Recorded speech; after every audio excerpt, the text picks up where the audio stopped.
मां। देख स्वभाव कहई सब कोई, आराम मां तू ऐसो काहे न होई, राम मां तू अस। राम की मां है, ऐसा क्यों नहीं होगी? मां के कारनामे को हर कोई नहीं समझता। इतिहास आप समझो कारनामों की व्याख्या करता है। एक मां ऐसी थी जिस मां ने अपने बेटे को खिलाते समय हमेशा पत्थरों पर पांव से धक्का दे दिया। लोग देखते थे, कहते थे कितनी निर्दयी मां है, पत्थरों पर धक्का दे देती है। मां का नाम था जीजाबाई और बेटे का नाम था शिवाजी। पत्थरों पर धक्का दे दे करके अपने बेटे को इतना जाबाज बना दिया था कि औरंगजेब आलमगीर, जिसका पूरा नाम था अबुल मुजफ्फर मोइनुद्दीन मोहम्मद साहिब ईरान सानी बादशाह गाजी औरंगजेब बहादुर आलमगीर, पूरी हुकूमत की ताकत को लगा लिया, लेकिन शिवाजी का बाल बांका नहीं कर पाया। बेटा किसका था? जीजाबाई। संस्कार दिए थे, गजब के संस्कार। सोचो आप, गजब का संस्कार। आपको मालूम, एक राज्य पर हमला किया शिवाजी के सिपा सालारों ने, और वहां पर एक दुनिया की सबसे खूबसूरत महिला थी। उस महिला का नाम था गौहर बानू। शिवाजी ने मना किया था किसी महिला पर हाथ मत डालना, लेकिन वो थी ही इतनी सुंदर कि इनके सेनापति ने सोचा कि इसको जब ले चलेंगे, शिवाजी को सौंप देंगे, वो खुश हो जाएंगे। गजब का चेहरा था उसका, इतना शफाफ था उसका चेहरा कि आईने झिलमिलाने लगते थे। सोचो आप, और अंत में एक डोली सजा करके और उसको उसमें बैठा करके और शिवाजी के सेनापति लेकर के आए शिवाजी के पास गौहर बानू को। तमाम खजाना रख दिया गया। शिवाजी ने देखा, फिर डोली की ओर देखा।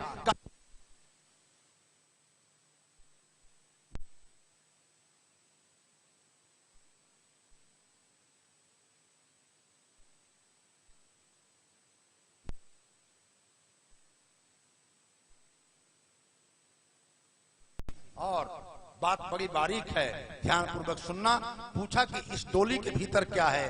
कहा इसमें दुनिया का सबसे शानदार हीरा है, सबसे शानदार हीरा। शिवाजी ने समझा कि कोई बड़ा सा हीरा रखा होगा। सचमुच? तो कहा हाँ। कहा हटाओ। पर्दा हटाया गया और जब भीतर से बाहर गौहर बानू ने कदम रखा, उसका चेहरा देख करके शिवाजी हतप्रभ और घुटनों के बल बैठ गए। बात आगे सुनने लायक है।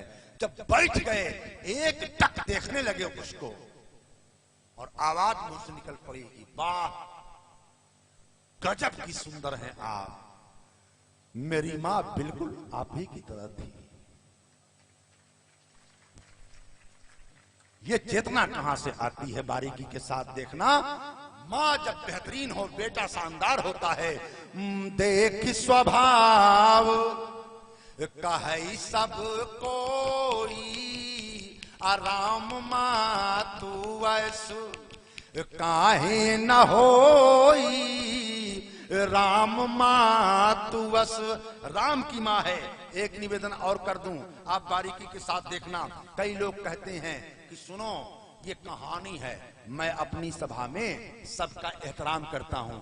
आप मार्क्सवादी हैं, आइए स्वागत है। आप नास्तिक हैं, आइए स्वागत है। इसमें से कुछ भी होना बुरा नहीं है, आइए स्वागत है। ध्यान से सुनना, हर प्रकार की विचारधारा का की जगह होनी चाहिए विमर्शों में। आप कुछ भी मानते हो, आइए। वैज्ञानिक मत वाले हैं, आइए, चर्चा होगी, बात होगी। तो कई लोग कह देते हैं, एक आदमी ने हमसे कहा भी था, ऐसा केवल लिख दिया गया है, होता नहीं है, होता नहीं है, केवल लिखा हुआ है। अब लिखने का है तो कुछ भी लिख मारो, होता थोड़ी है। कोई मां अपने बेटे के अधिकार को अपनी आंखों के सामने छीनते हुए देख करके केवल फर्ज निभाने के लिए इतना बड़ा त्याग करेगी? कहानियों में भले कर दे, हकीकत में नहीं होता। मैंने निवेदन किया था, माफ करना, रामायण मानना हो तो मानो, ना मानना हो तो ना मानो। भारतीय लोकतंत्र में तुम्हारा अधिकार है, उस पर कोई टिप्पणी नहीं।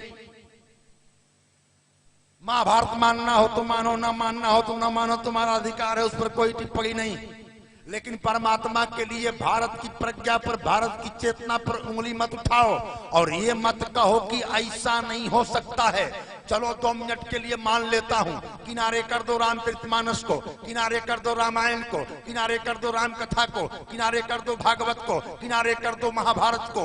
मान लो कि ये सब सारी कहानियां हैं। नहीं मानते हो इसको तो इतिहास को तो मानते हो ना, इतिहास को तो मानते हो। तो सोचो, आप कौशल्या के मातृत्व की ऊंचाई पर भरोसा नहीं कर पा रहे हो तो इतिहास की एक घटना ले लो, गजब की घटना। महाराणा के खानदान को बनबीर नामक गुंडा खत्म कर रहा था। उदय सिंह नाम का बच्चा उसी खानदान में था और उदय सिंह के पालन पोषण की जिम्मेवारी पन्ना धाय नामक एक धाय के ऊपर थी और पन्ना धाय उसका ख्याल करती थी। पन्ना धाय का एक बेटा था, नाम था चंदन। गजब का खूबसूरत, गजब का गोरा चिट्टा चंदन, एकदम गुलाबी गाल, बढ़िया प्यारा बच्चा। और दोनों बच्चे एक ही साथ रहते थे, उदय सिंह और पन्ना का बेटा।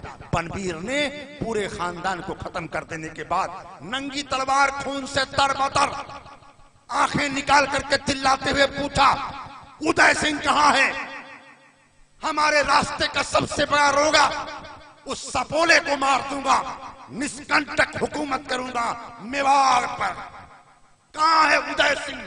और किसी ने बता दिया, उदय सिंह पन्ना के महल में है, पन्ना के कमरे में है। पन्ना सुन रही थी, हिल गई भीतर से, रोवा रोवा कांप उठा।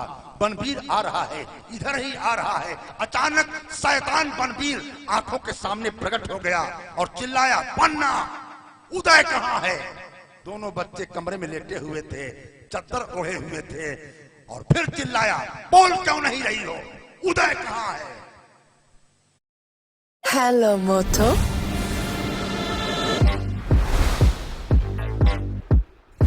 कहां है? छाती पर पत्थर रख करके पन्ना धाय ने अपनी उंगली को अपने बेटे के पलंग की ओर इशारा कर दिया, वहां है। घटना आप जानते हो, सेकंड के 100वें हिस्से में बनबीर के हाथ की लपलपाती हुई तलवार चमकी और चल गई किसके गर्दन पर? पन्ना धाय के बेटे चंदन की गर्दन पर। जब तलवार गिरी तो मोटी नस कट गई और खून का फव्वारा छपक करके मां के चेहरे पर पड़ा, लेकिन मां रोई नहीं, पत्थर की तरह खामोश खड़ी रह गई। अगर रो देती तो पता चल जाता और उदय सिंह भी मारा जाता। आंखों के सामने पन्ना धाय का बेटा कट गया। इतिहास के अनुसंधानकर्ताओं से पूछ लेना, हाँ ये घटना घट गई। मर गया बेटा, जमीर जिंदा हो गया। मर गया बेटा, वकार जिंदा हो गया। मर गया बेटा, मेवाड़ जिंदा हो गया। मर गया बेटा, संस्कार जिंदा हो गया। मर गया बेटा, हिंदुस्तान जिंदा हो गया। ये पन्ना धाय की आप समझो अमानत थी। लोगों ने कहा कि सुनो, जब चंदन की मां इतना बड़ा त्याग कर सकती है तो कौशल्या तो रघुनंदन की मां है, वो कितना बड़ा त्याग कर सकती है। देख स्वभाव कहे सब कोई, आराम मां तू वैसु काहे न होई, राम मां तू वैसु। बाकी बचे 10 मिनट के अंदर एक बात कह करके और बात समाप्त करूंगा। यानी उपक्रम उपसंहार के नियम का पालन करते हुए मैंने आपको बताया कि राम जी ने कहा, मेरा वनवास नहीं हुआ है, मुझे जंगल के इलाके का राज्य मिला है। इसका सबसे बड़ा सबूत क्या है?